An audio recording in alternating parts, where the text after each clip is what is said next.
नमस्कार आदाब दोस्तों महाराष्ट्र के अंदर चल रहे सियासी घमासान के बीच एक और चुनाव के अंदर शिंदे गुट और बीजेपी गुट की जबरदस्त हार हो गई है।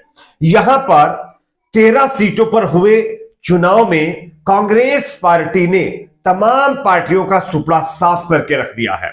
आगे हम आपको बताएंगे कि दरअसल नागपुर जो बीजेपी और आरएसएस का हेडक्वार्टर माना जाता है, यहां पर पंचायत समिति के ये चुनाव हुए थे जिसके ये रिजल्ट सामने आ रहे हैं और रिजल्ट के आंकड़े दोस्तों देख करके आप शॉक्ड हो जाएंगे। आगे हम आपको बताएंगे कि दरअसल कांग्रेस पार्टी ने यहां पर 13 में से कितनी सीटें जीती हैं। साथ ही साथ दूसरी बड़ी खबर आ रही है महाराष्ट्र से ही, जहां पर आप जानते होंगे उपचुनाव होने वाले हैं, विधानसभा की एक सीट पर उपचुनाव होने वाला है। लेकिन उससे पहले खबर आ रही है कि राज ठाकरे ने उद्धव ठाकरे के जो कैंडिडेट हैं उनका समर्थन कर दिया है। किस तरह से, इसकी भी जानकारी देंगे। तीसरी बड़ी खबर आ रही दोस्तों, पूरे देश को एक और बड़ा झटका। ग्लोबल हंगर इंडेक्स की एक रिपोर्ट ने पूरे देश को चौंका दिया, खास करके मोदी सरकार को भी यहां पर जबरदस्त झटका देने वाली खबर सामने आ रही है। आगे हम आपको ग्लोबल हंगर इंडेक्स की जो रिपोर्ट वो दिखाएंगे, लेकिन उससे भी ज्यादा यानी शॉकिंग बात तो यह है कि बीजेपी के नेता जिस तरह से इस पर बयानबाजी कर रहे हैं, वो इनके भी बयान को आगे सुनाएंगे। उससे पहले एक छोटी सी रिक्वेस्ट आपसे करेंगे दोस्तों, अगर आपको भी लगता है कि आज हमारे देश में हिंदू मुसलमान मंदिर मस्जिद के नाम पर पॉलिटिक्स करने की बजाय शिक्षा, हॉस्पिटल, विकास के मुद्दों पर पॉलिटिक्स की जानी चाहिए, अगर मेरी इस राय से आप सहमत है तो कमेंट सेक्शन में अपना फीडबैक जरूर दीजिए। बात करेंगे पहली और बड़ी खबर की। पहले आप इस खबर को देखिए, यहां पर आप देख सकते हैं वन इंडिया ने लिखा है कि नागपुर पोल बीजेपी आरएसएस के गढ़ में कांग्रेस की बड़ी जीत, सत्ताधारी पार्टी को जबरदस्त झटका, यानी बड़ा झटका। ये कोई और नहीं कह रहा है, यही मीडिया के लोग कह रहे हैं जो पहले यानी शिंदे गुट और बीजेपी को चुनाव जितवा रहे थे। खैर, अब हम आपको बताते हैं कि दरअसल ये चुनाव थे कौन। देखिए, महाराष्ट्र में पंचायत चुनाव में कांग्रेस पार्टी ने ये जीत हासिल की है। भारतीय जनता पार्टी और शिंदे पार्टी को जबरदस्त झटका लगा है।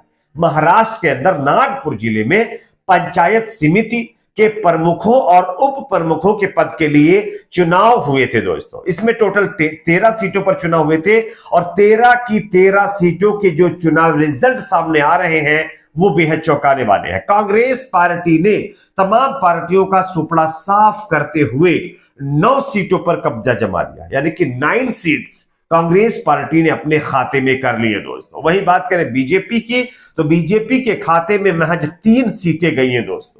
आप समझ सकते हैं कि आने वाले दिनों में महाराष्ट्र के अंदर उपचुनाव होना है और अगर उपचुनाव से पहले इस तरह से ग्राम पंचायत समिति के प्रमुख और उप प्रमुखों के चुनाव के ये रिजल्ट सामने आ रहे हैं तो कहीं ना कहीं ये चिंता वाली बात शिंदे गुट और बीजेपी के लिए जरूर होगी। यहां पर यह भी बताया जा रहा है कि देखिए, न्यूज एजेंसी पीटीआई से बातचीत करते हुए कांग्रेस पार्टी के दिग्गज नेता और पूर्व मंत्री ग्रामीण यूनिट के प्रमुख राजेंद्र मूलक ने कहा कि पंचायत समिति के परिणामों ने बीजेपी कैडर का मनोबल कम कर दिया है।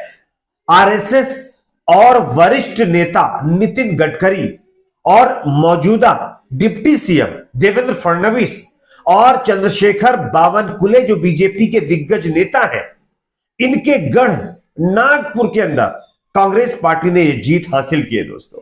तो ये बहुत बड़ी बात है कि आरएसएस का जो गढ़ माने जाने वाला नागपुर है, यहां पर अगर कांग्रेस पार्टी इस तरह से इस चुनाव में जीत हासिल करती है तो ये दोस्तों एक बड़ी कामयाबी कांग्रेस पार्टी के लिए है। वैसे आप देख रहे होंगे कि राहुल गांधी लगातार पार्टी को मजबूत करने के लिए यात्राएं निकाल रहे हैं, लगातार काम कर रहे हैं और अध्यक्ष पद का भी चुनाव होना है, लेकिन उससे पहले कहीं ना कहीं ये बड़ी जीत कांग्रेस पार्टी की हुई है। बात करेंगे एक और खबर की। अगली बड़ी खबर यहां पर सामने आ रही है महाराष्ट्र से ही, जहां पर उपचुनाव से पहले एक बार फिर से शिंदे और जो है बीजेपी गुट के लिए एक और बड़ा झटका है। मैं आपको खबर दिखा रहा हूं, आप देख सकते हैं यहां पर जो है ये खबर छापी गई है, सत्यहिंदी.com ने लिखा है कि जो है राज ठाकरे ने बीजेपी से उद्धव के प्रत्याशी को जिताने के लिए कहा। क्यों कहा, ये सवाल यानी क्वेश्चन मार्क करते हुए लिखा गया है। यहां पर राज ठाकरे का एक ट्वीट भी सामने आया है। दरअसल उद्धव ठाकरे और एकनाथ शिंदे खेमे में तलवारें तो आप देख रहे होंगे किस तरह से खींची हुई है। बीजेपी शिंदे खेमे के साथ है।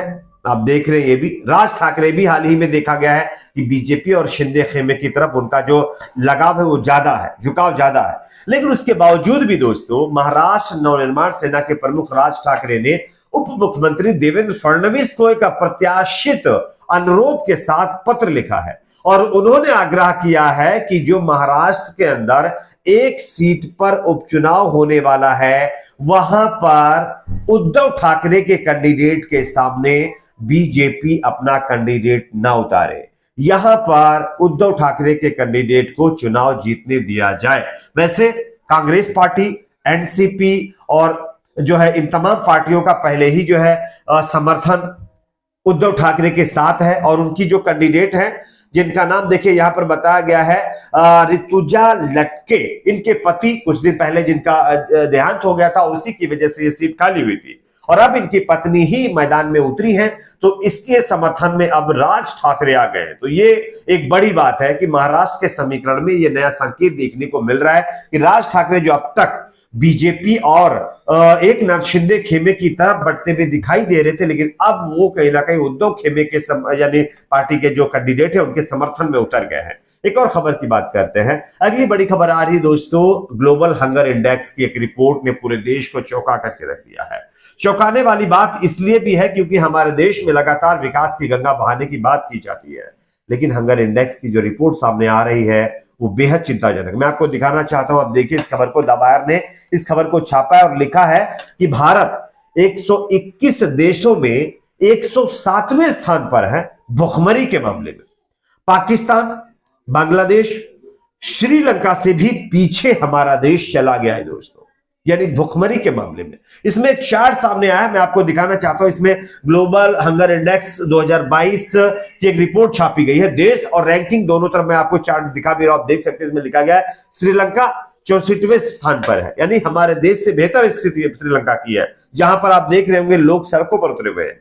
उसके बाद म्यांमार 71वें स्थान पर, नेपाल 81वें, बांग्लादेश 84, पाकिस्तान 99 और भारत 107। उसके बाद अफगानिस्तान, यानी कि अफगानिस्तान के ऊपर सिर्फ भारत है, वरना पाकिस्तान हो, नेपाल हो, बांग्लादेश हो, म्यांमार हो, श्रीलंका हो, ये तमाम देश भुखमरी के मामले में हमारे देश से ऊपर है दोस्तों। यानी कि भुखमरी के मामले में अच्छा उनकी इन देशों में भुखमरी कम है और हमारे देश में श्रीलंका, पाकिस्तान, म्यांमार, नेपाल, बांग्लादेश जैसे देशों से ज्यादा भुखमरी है।